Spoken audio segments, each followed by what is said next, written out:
Project Blackbird, our nonprofit organization, it features a screening of the film Blackbird. Blackbird is based on Kendra and I's story to help everybody understand what lies beneath eating disorders, as well as help everyone understand the power of connection. Eating disorders have the highest mortality rate than any mental health diagnosis. It is now second to the opioid crisis. For me, what really drives me is once I was able to acknowledge my own eating disorder, I started looking around my community and I saw it everywhere I looked. I saw the disconnect between the pain that people were experiencing and how people were showing up to their lives, and that internal silent hurt that is so loud, so incredibly loud. I was living in a world where the eating disorder for me was a passive way to die because I didn't know how to live. It's about the stuff that's underneath, that drives the mindsets, that drives the behaviors, and being able to connect to the humanity that's underneath, that is what's most important. I think all of us just want to feel understood. I hope that somebody has the bravery to acknowledge what they're feeling and to say, maybe I've been struggling and maybe I don't have to, alone or at all. That we can just talk, that we can make it normal to say, I'm struggling. It's okay to not be okay. It's okay to not be okay. It's vulnerable, it's scary, but it's incredibly powerful. There's nothing more risky than authenticity and showing up to the world vulnerably. We will be taking this tour to cities around the United States. We're going internationally as well. We're taking this to high schools. We take this event to colleges. We take this event to conferences and organizations. And we're excited to see who our partners will be and who we'll be able to chat with down the road and who will be able to help, and the stories that we'll be able to hear too. Yeah.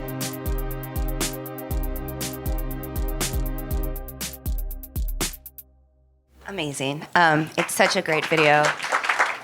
I'm so happy to be here with you today and in conversation. I guess, obviously you touched on so much in that video, but can you just talk to us a little bit more broadly about Project Blackbird and Blackbird and really what you're hoping to achieve, particularly around conversation? Yeah, absolutely. And I can demystify a little bit also what Project Blackbird has become since this video. We had a couple that we were trying to share today that unfortunately couldn't be pushed through in time, but I'll share a little bit where the organization started, what we actually do on this program, and what it's become since this video. So as the video shared, it did come from personal experience. Back in 2018, I was diagnosed with anorexia, and I went to a treatment center where I met a young woman who you saw in the video, Kendra Williams. And she was kind of my hidden hero. She was very quiet in treatment. She didn't speak a word to anyone, but we connected really deeply. And what we connected on was this feeling. I think I said to her, I don't know what you went through. I come from a different community. I have different experiences, different traumas, and I even have a different diagnosis. But what I think you're experiencing, that I experience every day, is that I don't want to die, but I really don't know how to live. And I feel paralyzed, and I feel stuck, and I feel numb, and I can't even move my body. I want to scream. I just want to get out of my own head, but I'm stuck, and here I am. And she looked at me, and she said yes. And that was one of the only words that we spoke in treatment. Now she's very vocal, as you can see. A brilliant, brilliant young woman. But we realized that we were more connected than we could have ever imagined. And so I created this short film about her, about Blackbird. She had a tattoo of a blackbird on her neck, so we called her Blackbird. Yeah. And I created this film. And the organization really started because somebody asked me, why did you create this film? And I realized in that moment, I was not this seasoned producer. I was not this seasoned filmmaker even, but I created it because I wanted somebody to see themselves and understand the experience around mental health, especially in different underserved communities. And in my community, my family's from South America. We don't discuss mental health. It's very shameful to to go through a mental health struggle. And she had experienced the same thing in her community. And so that was kind of the inception of Project Blackbird. And I think the beautiful thing was I had never sat in these rooms where we discussed an impact tour or anything like that. I didn't have any guidelines. And that was the most beautiful thing about this organization is I didn't have anything to stop me. I didn't have any, I got to kind of create it and shape it every single day. And ironically, this morning, Caitlin mentioned this strategy, I guess, if you will, of awareness, engagement. What was it? Awareness, engagement, support, and that creates change. And so, ironically, that is what we ended up putting together with Project Blackbird. So, Project Blackbird is a touring program that we now take to different film festivals and organizations, but mainly it's college campuses and high schools. And we screen this short film, 13 minutes, and we build a panel afterwards that involves myself and Kendra Williams, as you saw in that video. But we always have a different public figure come to the table. So we've had NFL players, we've had Grammy Award-winning artists, singers, we've had actors, somebody that is, sometimes it's just an expert in the field, but somebody that these students look up to as their role model, and we just talk about how we're human and how we struggle with mental health. I'm honest about still struggling with anxiety, and the eating disorder sometimes sneaks in too now. And we're honest about it because we're just human. We're all human. We all struggle with something. And we allow these students, one, to empathize and immerse themselves in this film so that they let down their walls, so that they can hear our conversation. And then we give them a journal, and we have them journal on the spot something that they struggle with and a message of hope to both themselves and a future Project Blackbird participant. That's kind of the engagement piece.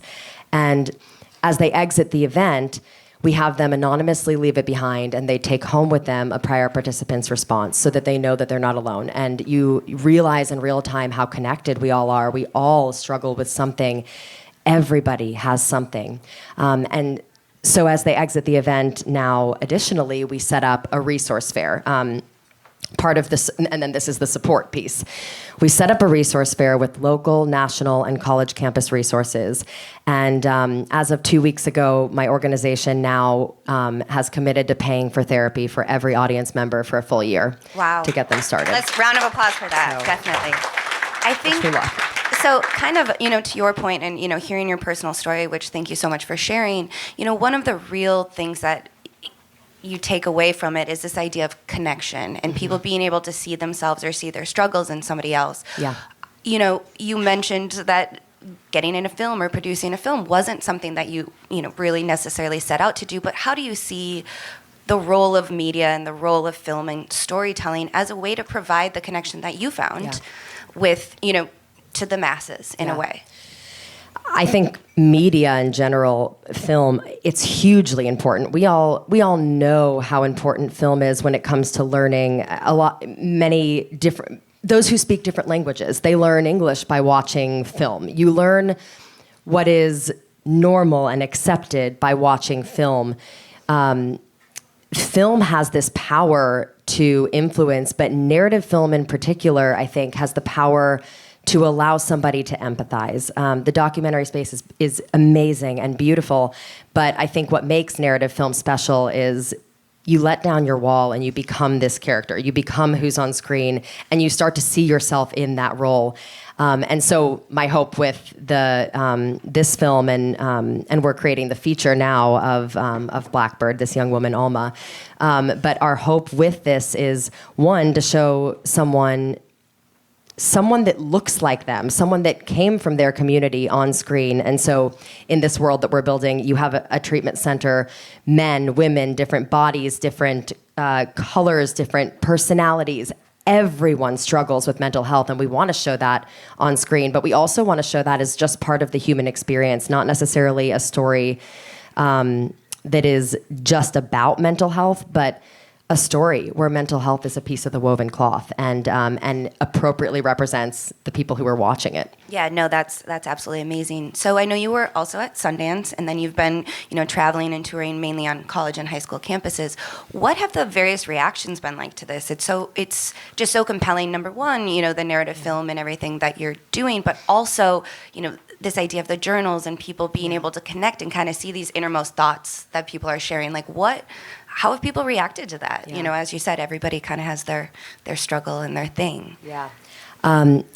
Well, I'll say firstly, I hope that everyone in this room will at some point get to attend a Project Blackbird event. I wish I could have you all in this audience. It is pure. It's pure magic. It's painful, but it's magic to see these students starting out down here in their phones, and then they look up a little bit, and then they hear either myself or Kendra saying something along the lines of our own experience, and then how we have leaned into therapy, and then all of a sudden their heads are up and they're kind of like, you see this almost suspicion, like I'm not ready.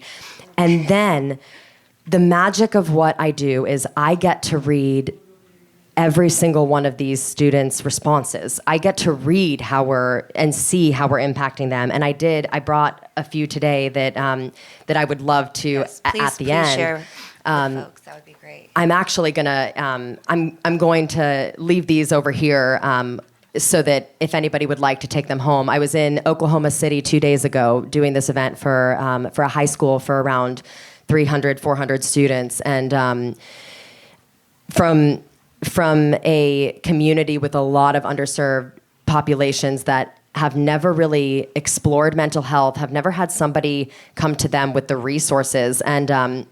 And I told them that I was going to be here today, and they were so excited to share their responses with everybody today. So they want you to take these home with them.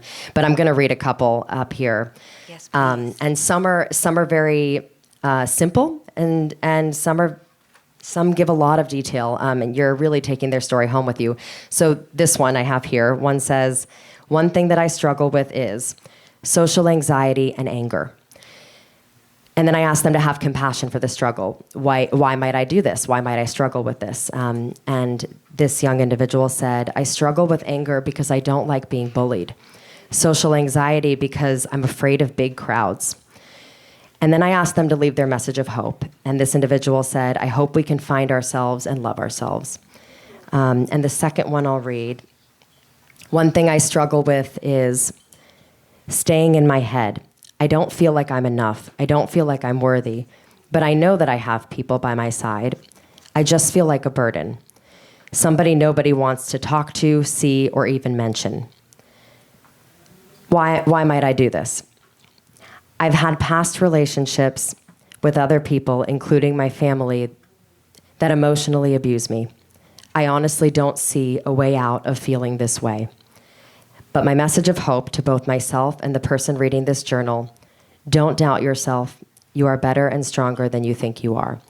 And this particular individual afterwards came up to me and said, "It's so amazing that you're offering free therapy. I love that, but I don't have insurance, so I can't sign up." I was like, and not that, well, I won't give away the gender. And that's through Talkspace, right? Just so we can... We partner now with, NAMI, Maybelline's Brave Together program, and Talkspace. And after Talkspace came to sponsor us, I went back to them and I said, "Can we actually pay you guys to give free give therapy for a year to our audience members?" So anyway, this young woman came up to me and she goes, "It's great that you're doing this, but I don't have insurance, so it's not for me." I said, "Girl, give me your phone. We're going to get you signed up right now. This is exactly for you. This is why we did this. Insurance or no insurance." I mean, the want is she started crying immediately, and it's so real. It's so real what we're doing, and it does the spark of it is the film in the very beginning. But I feel very fortunate from the nonprofit side that I really get to see the magic of this impact. But anyways, so yeah, it's a beautiful thing. No, that's absolutely amazing. I know we're running up on time here. So I guess, just for the audience, well, one, collectively, let's set a goal to go to a Project Blackbird event. Please. And also, where can people go to find more information now? So our website, www.projectblackbirdinc.org. And then our Instagram is at Project Blackbird Film. And I really encourage, just as a last thought too, I really encourage living by the phrase, set your own precedents. And when it comes to impact, dream it and do it. The impact, the want to be impacted is so real. We have to create the narrative, create the media, and then don't let it die. Don't let it die in the theater. Don't let it die at a film festival. Help it move, help it impact, help it weave through the people that need to see it. And I think then when you do that, there are those like Maybelline through their Brave Together program, like Talkspace, like NAMI. There are those that then want to support it. But create the path that is worth supporting, create the impact, and drive your own development, set your own precedents. Well, thank you so much for sharing your personal story. And everybody maybe take a look at the responses that she's going to share. But thank you so much.